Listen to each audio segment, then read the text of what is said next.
Okay. So this is my part two to what I was speaking about earlier about the African proverb. Let's give honor to source, to the Creator, the Most High, the ancestors known and unknown, for making all these things possible.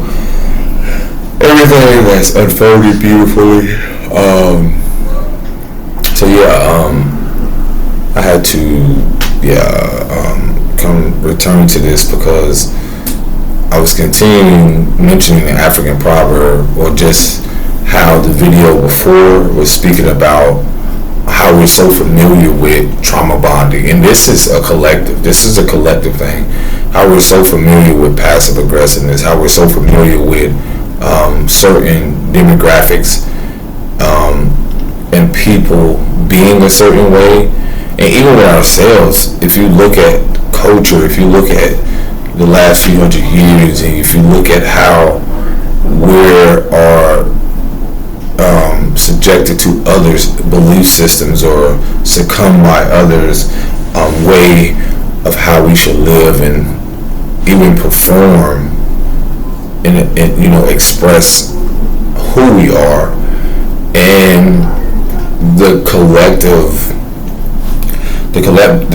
atmosphere. What I mean by that is, like, just from generationally, these are not our belief systems when it comes to the individual, let's say, who has come into more of a deeper awareness of self, learning to master self, learning to unlearn and relearn and unprogram and unplug from the narrative of societal norms, or what it is and how it is to live life.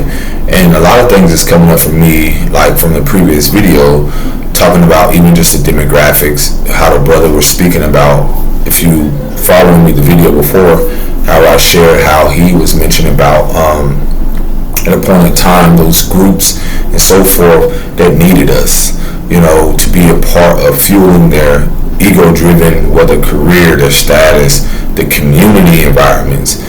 And the beauty of the beauty of all of this, once you come to that more deeper self-awareness of your own individuality, then you begin to change the trajectory of the world, your perspective. You begin to have a ripple effect on everyone around you, even through the uncomfortabilities of their emotions, wondering why they don't know, why they're envious or jealous. It's pretty much almost like an initiation for them to become more self-aware. And being that a lot of people are unconscious of these things, they become more indulged or consumed by the environment. Their identity is consumed by being, let's say, a character that's perceived as, popular in a high school setting. So there's no difference in you in the community or demographics of a drug dealer or a drug lord or a blue collar person, or a person who is of a certain status, if you want to portray that celebrity or whatever it is, a title. But with that, again, it's what has that person, or who has that person become through their perceived notion of being, who they are, or the evolving. Have they really evolved internally? Have they really, they changed their clothes? Yeah, they moved away. But again, as I've said before in the previous video, a lot of people are still consumed and still are embodying that very same trauma or unresolved things still in whatever status that they are living out right now. And it's not so much of like I'm worried, it's the concern around the influence of how this has rippled across the nations, our families, the communities, and so forth. Now, going to the root cause of this again, how we have condoned or even enabled or supported dysfunctionality, the unrealistic perspective on living a life just as the generations before. Like, it literally looking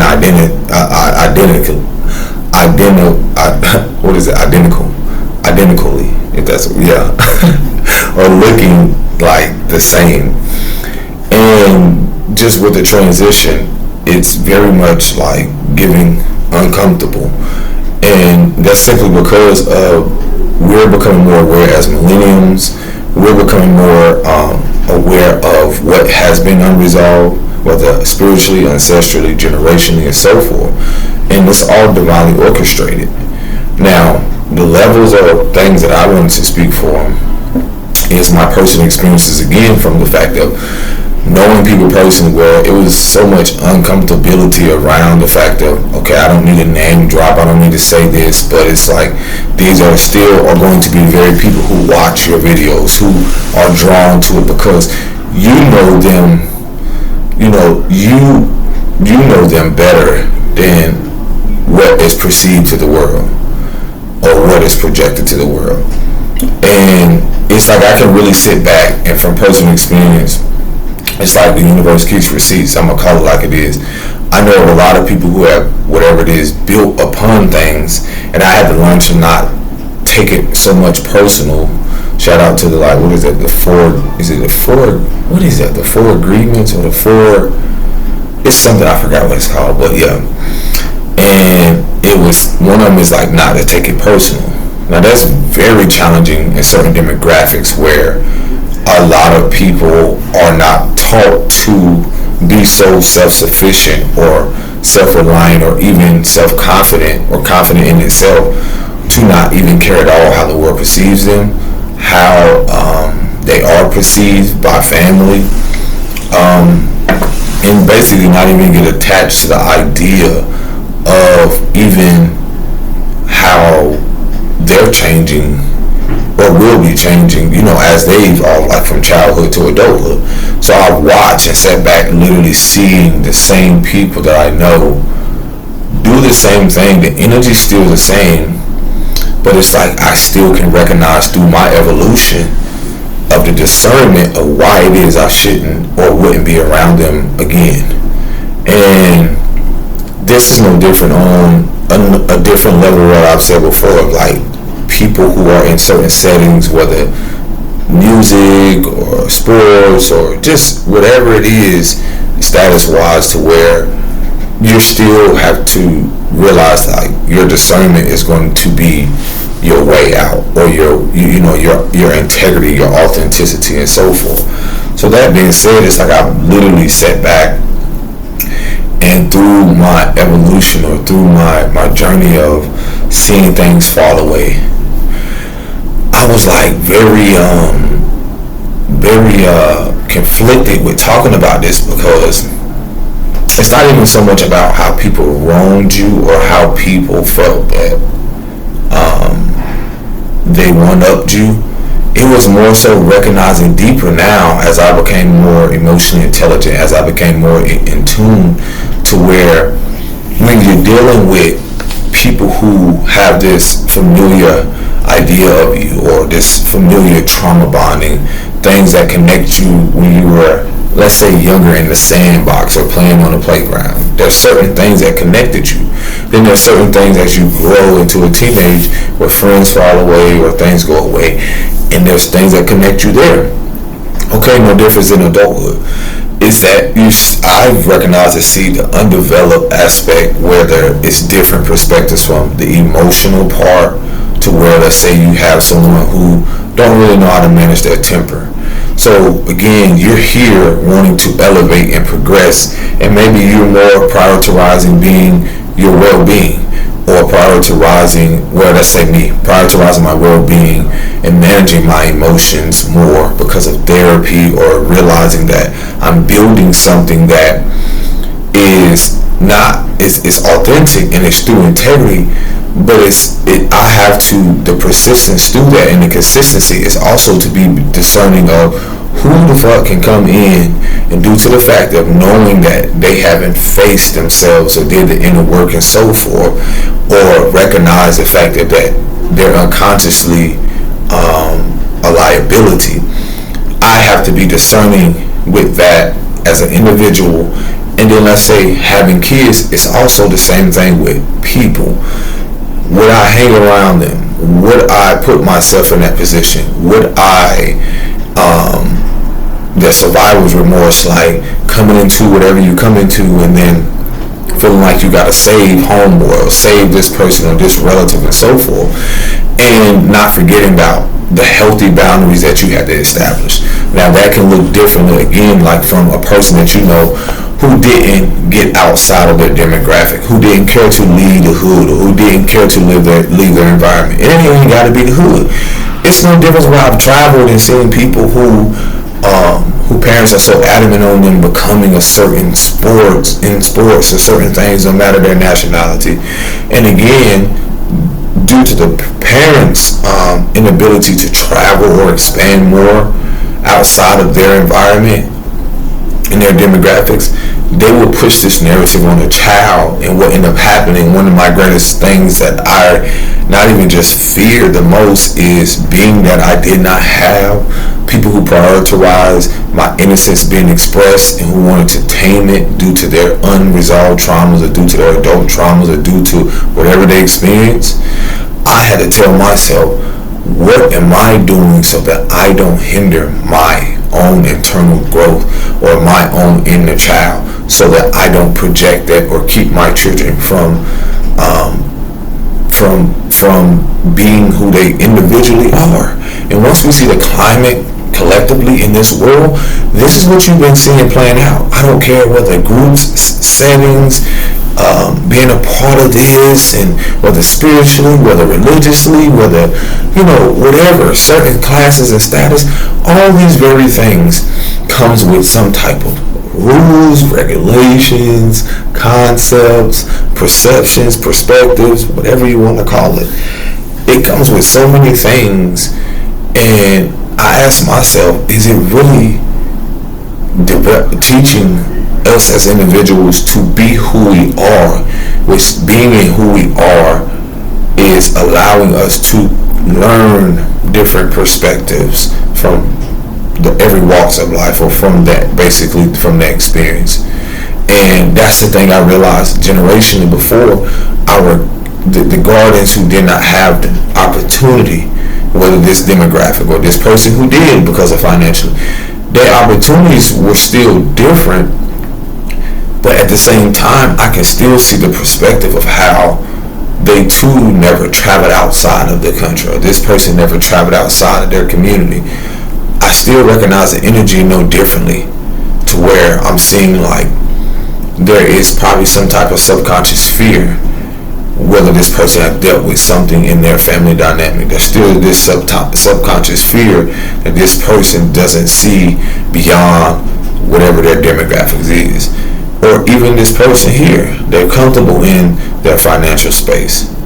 Or, I was even riding a minute ago, I was telling myself, I'm like, wow, why is this country so infatuated on flashiness and materialism? And again, I've said before, this is an identity crisis. This is something that, when you look at the persona, most of modern day men and women, they don't have their own individual belief system. They develop their persona through, or let's say this certain personality, or what I call, you could call it PTSD, or this syndrome of being at a time where it's like being fake was a new real, not being real is a new fake. And even with that, it's like you still can't fake it because energy doesn't lie. So now it's like everyone wants to be so authentic. Everyone is oversaturated, like these words like narcissism, spiritualist, and all these other things. Everybody wants to, again, it's still the same energy, wants to be a part of something and create this persona behind it. But people don't realize, it's still going to expose who's who on all different levels. And so with that, as the world veers more, as we collectively veer towards the authenticity, not lying to ourselves, as you also still see the foundations of these personas dissipating, these false empowerment personas, the dysfunctionality, the distortedness in how people can no longer hide from their behavior or their internalized rage or this internalized identity that has always been there. That's what the world cannot hide from no more. And again, I've seen people personally develop these things, and why I thought I should have this unhealthy attachment, whether I could not recognize then, No, the divine, source was like, listen, a lot of you, such as myself, are here to do something that's unfamiliar. And through that transitioning what's unfamiliar, you are like a beacon of light, or like this light that comes along, and whether you know it or not, unconsciously, you are shedding light, literally, on the systems, the foundations, the people, the directors, the teachers, whether spiritual teachers. You're shedding a light. It's basically making so many things, whether, in a spiritual sense, like entity attachments, spiritual, like you're literally creating, like, I want to say warfare, and unintentionally but intentionally. Like, that's how the duality of it's like you walk in a room and just your essence alone, just who you are in that community setting, in that office, in whatever it is, simply because sometimes we don't even recognize it's in us, and then not own us. So some of you could have came into certain settings and not recognized, like, oh, I've given you this anointing or this power within you. And then you're going to have to go through things to where you become more aware that, okay, I have you go through this. And at the same time, when you realize you're going through a storm, but how you're navigating it, you are also an inspiration and a rainbow to a lot of people. That's what I had to accept. Even if it makes the uncomfortability of me navigating through shit and still being here speaking, it's utterly, like, without a doubt, miraculous.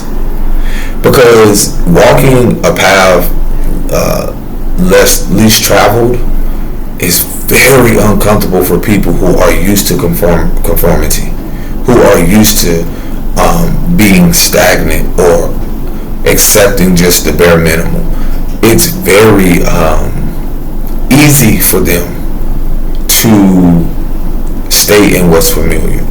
And so for a lot of you, again, people are inspired. They're either captivated, as I've said, or enamored, or even like intimidated by the fact of how can you get up, smile, or even not even just smile, but how can you just manage and navigate that so easily? And this is where, again, it's in you, not on you. But I'm gonna tell you where the mental illness or this mental disorder around the country and what we have enabled so much is the fact of getting away from not being ourselves, and to be able to navigate it and to be supported through it. Or it's the fact of how even when you did not have as much support as people felt you should have, and you still got through it, to where the mental disorder is where it's like at a time you would see people not care to support, being that's the persona, that's the identity that they develop, because again, it could be due to their childhood, it could be due to the fact of societal norms of like laugh at the person rather than cry with the person or even support them through it or encourage them through it. That's what society has created. Or be passive aggressive towards them, or not even genuinely support them, because again, there hasn't been compassion in this country, in the nations, and the leadership, and what's been backing that leadership. There hasn't been compassionate for people. And so why are we surprised when we see certain things, or people portray these personas of this false empowerment of really supporting people, when really all they care about is the attention and energy harvesting and ciphering, just to feel a sense of superiority. And so, yeah, let me make sure I don't got no message, because I sent something. So yeah, I got that. So anywho, again, how can I say this? God, it's gonna be. I have to though, because this is just me.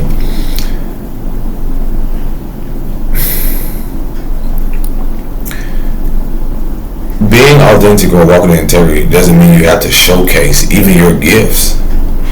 And let me elaborate on that. In a boastful way.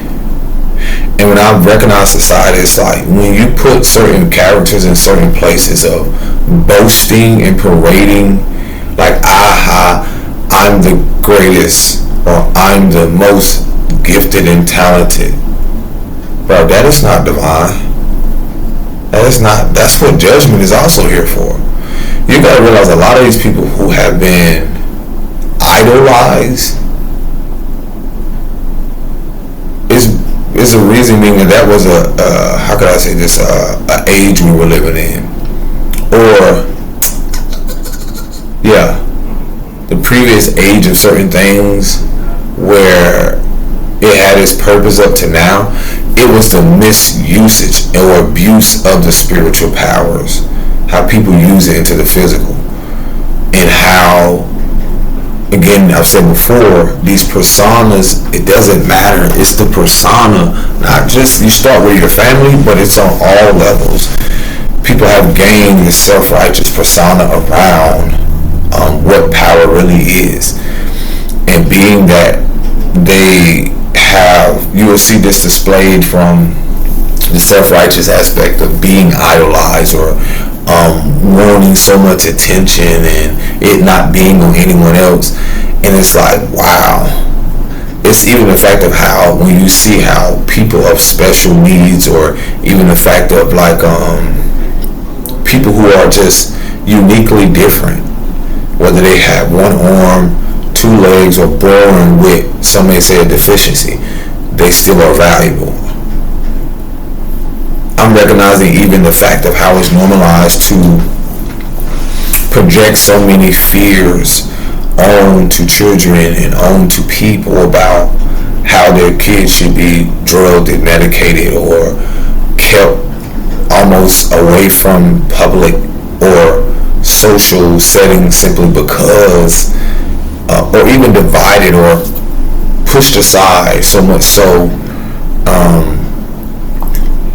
as if they're not as valuable as people who just show up differently on the physical aspect, but spiritually, those who are in tune know that the spectrum in itself consists of all things and all different personalities, or all different people with spiritual gifts.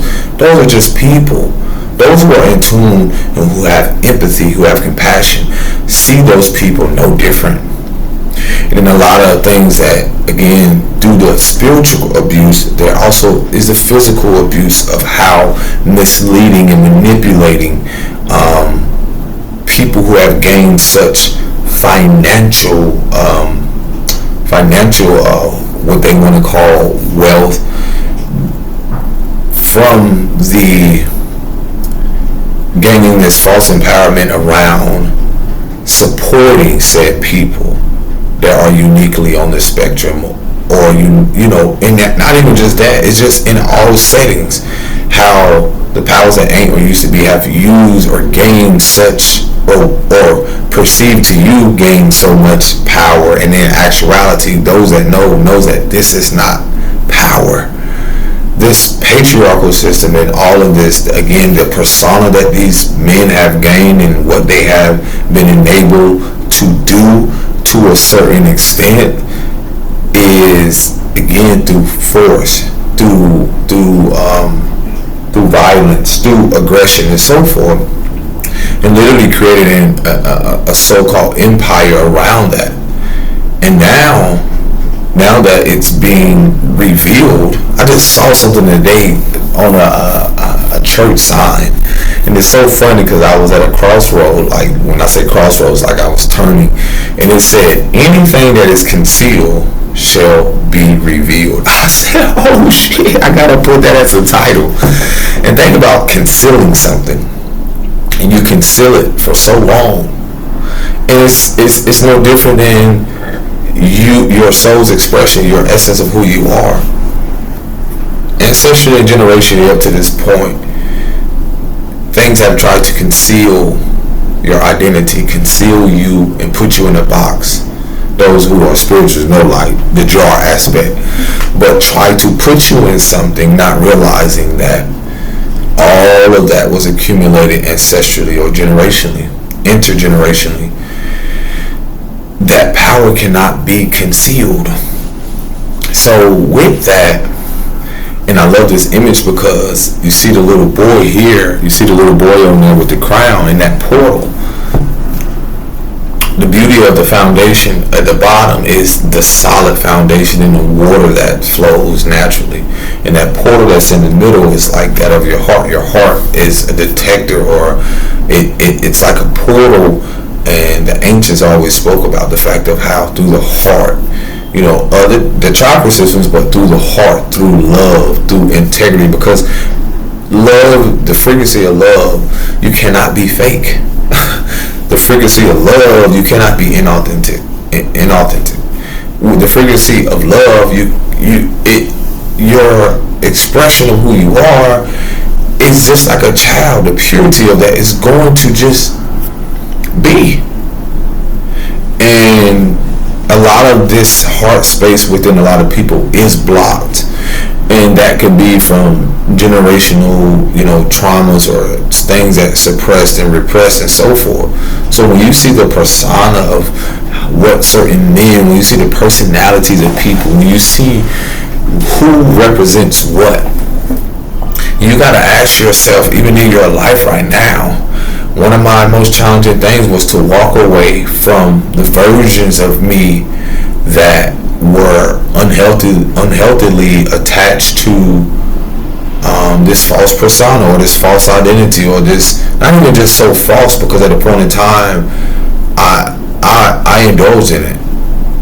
I accepted it, but then a part of me was like, whoa, hold on. The deepest part about it was there was no reciprocity. And what I mean by that is, like, if I'm showing up, if I'm doing this, or it's just like a child developing something young, like, the world is showing me this, so I'm supposed to be a part of that. Or the world is showing me this, so I gotta be that. So imagine if a lot of kids are being force-fed things about at a young age of what they're supposed to be, and then they go out here and why are we surprised? So they act even more surprised. And they're like, what? I thought this was what we're supposed to do. See, that's the manipulation. That's the misconception. That's the misguidance, or a generation being misguided. I can honestly say, from, it's not all, but majority, just the elders we have that are not even really supportive of a lot of things of what we're doing, is why we have to develop said belief systems or said redirect ourselves. It's because we haven't been guided. We haven't been guided to love. We haven't been guided to love ourselves. We haven't been guided to honor who we are. Shout out to those who have, and those who are, has transitioned and elevated. But other than that, that's the continuance of that. And so again, it's the awareness around who also is influencing you, and you making the decision of, does this person really reflect my core values, my belief systems around, if you have kids, does this person, because when you look at persons or persona, when you're looking at this person, it's just like you see a lot of characters right now. You ask yourself, would you really want your son to develop said identity around the men that you see? And that's on all levels. All levels, because again, I had to walk away from people where there was a time, like I said in my previous video, I used to party, I used to do certain things. And again, to each their own, what people want to do, I had to recognize, like, would I even want my child to be around or in a certain climate like that? Nah. Does that mean they cannot have fun? Of course they can. It's just recognizing, again, when I've spoken about the cultural influences, or when I've spoken about the fact of it's not about being perfect, it's just the awareness around the weird ass energy, the pedophilia, pedo, whatever you want to call it, It's just a fact of how so much has been normalized to where are we realizing, coming to the self-realization, like, you know what, they normalize this in this community. They allow this certain figure in this community to do this to this child and automatically got off scot-free. They've allowed so much in this country to happen. They've allowed, it ain't even just they, but you know where I'm getting at. And then we ask ourselves, like, whoa, what can I do about this?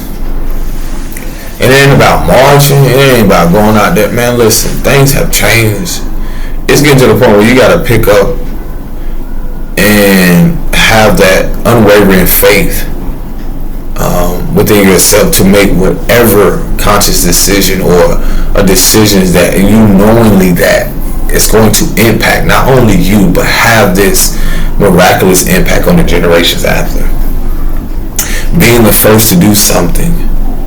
And again, you can start where you are. Your family could have lived in that city their whole life until you actually uprooted yourself and moved to a different state, moved to a different place. But then not doing the same thing. You don't have to announce it. You don't have to let people know where you live, because this is the major shift in the awareness of us as individuals and collectively protecting ourselves, not only from the generations before, but from the energy that followed them, from the spiritual warfare that followed them. That's what being a cycle breaker and a generational curse breaker is. When you're, moving away, like I had to move away from a lot of stuff to really see, like, dang, this person's perspective is the same. They're growing older, but not really growing wiser. They're growing in age, but then again, I ask myself what they're doing. Would I even want my kids around that, or would I even want myself around that?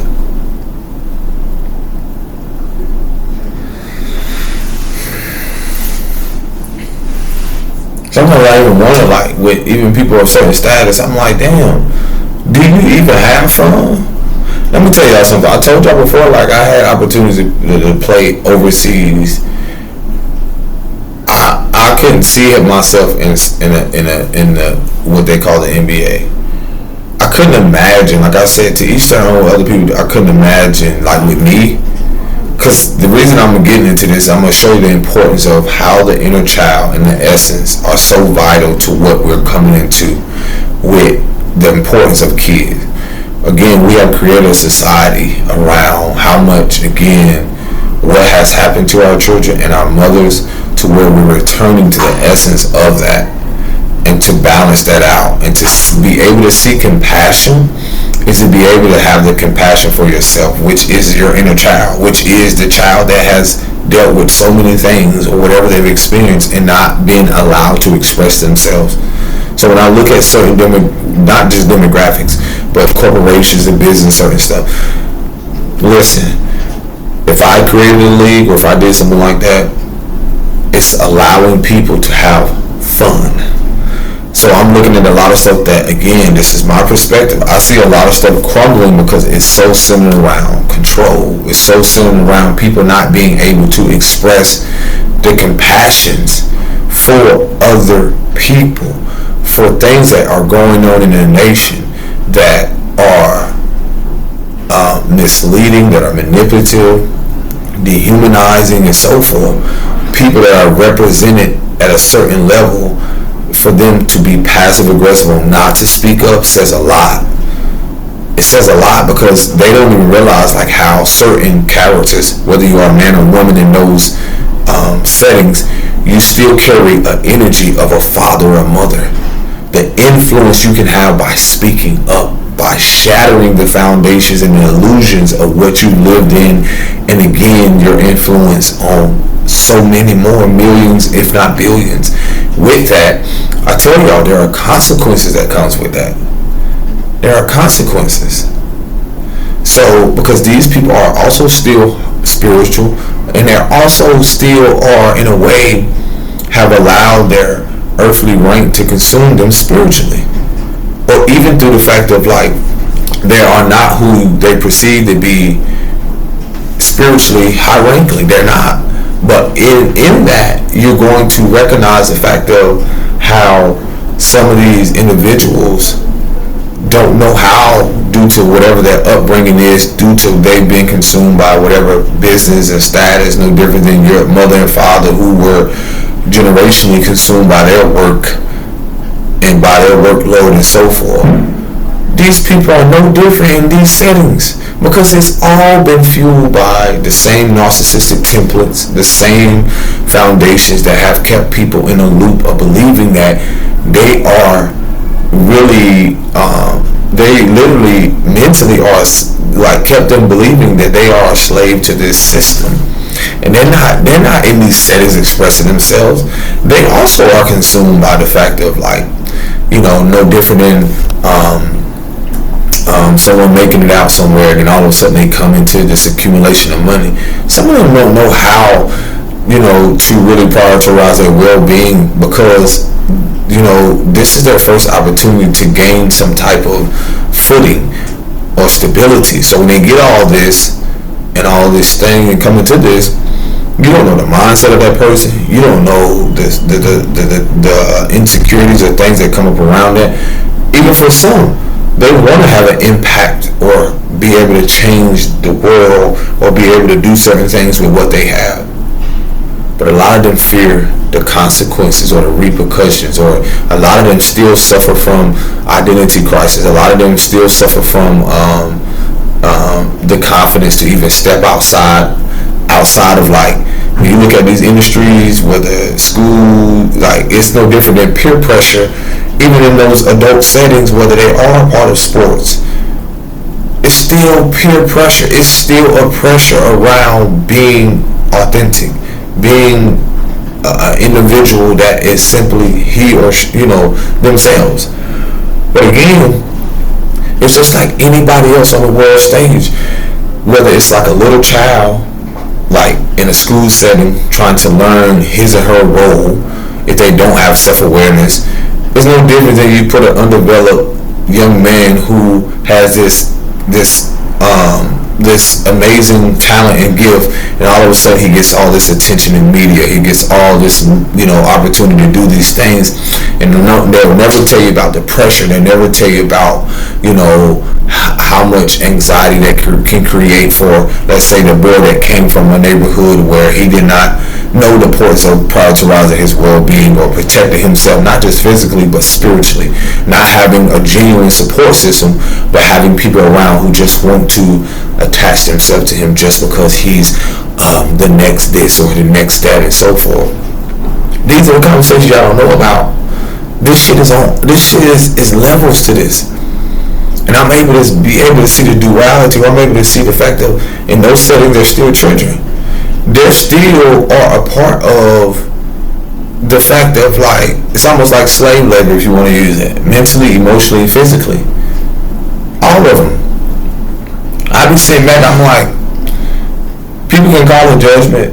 People can say whatever it is. Again, my perspective is to make you think, like, whoa, I be asking, why do you need that much? How do you need that? How do you need that much? Listen, how do you need that much money to do what with? How do you not have how do you within yourself, where is the compassion for you not to be able, without broadcasting it, without showing that you're a part of this, to be able to go and support little children who do not have food in their mouths, mothers who are on the tail end of being evicted and so forth, because you're seeing a fucking system that did not prioritize this shit. And these same characters are a part of that. Whether they're on the tail end of millenniums, their mother and father still were a part of baby boomers. They still were a part, again, these systematically things that fueled racism at a point in time, building off of things that did not implement people that even look like them.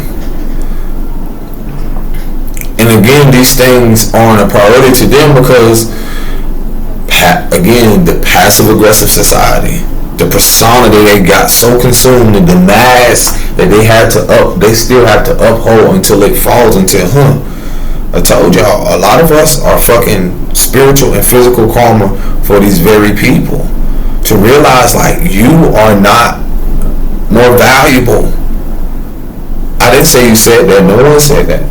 I'm just bringing the awareness to the fact of, like, y'all don't realize, like, bro, everyone going through something. They battling with stuff right now. If you think that people of certain status aren't sitting back watching you, watching social media, seeing what's going on, it's no different than the class setting. Outside of your school system, this is the life in itself is a class. We're all here sitting back watching, observing. Some observe, some sit back, some don't say shit. Some don't have to.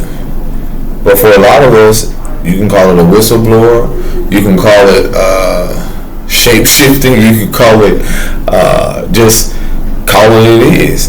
And I call a lot of people bluff because it's just like, this shift is way more important than what's in your fucking bank account or what's in, you know, whatever's going on. The shift is here.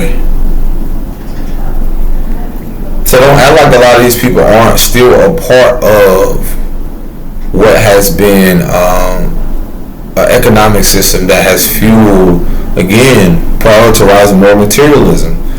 So again, you having that little boy, I gave y'all a demonstration of it, like how he can easily come in where he's not used to the attention. Everyone's fueling his ego. And you know, some people, lessons, their lessons in karma comes when they get to a place where they realize, like, man, does this shit even matter anymore?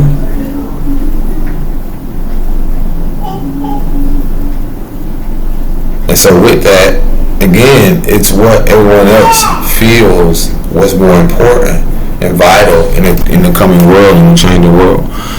So yeah, I'm gonna leave y'all with that. I got a part 2 coming, or part 3 actually. So yeah, that's the thing, and the beauty of what's happening, unfolding before us is,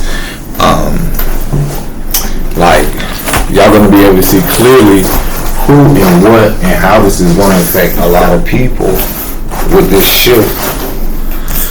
And remember to take care of yourself, love yourself, prioritize your well-being. Peace and blessings. Shalom.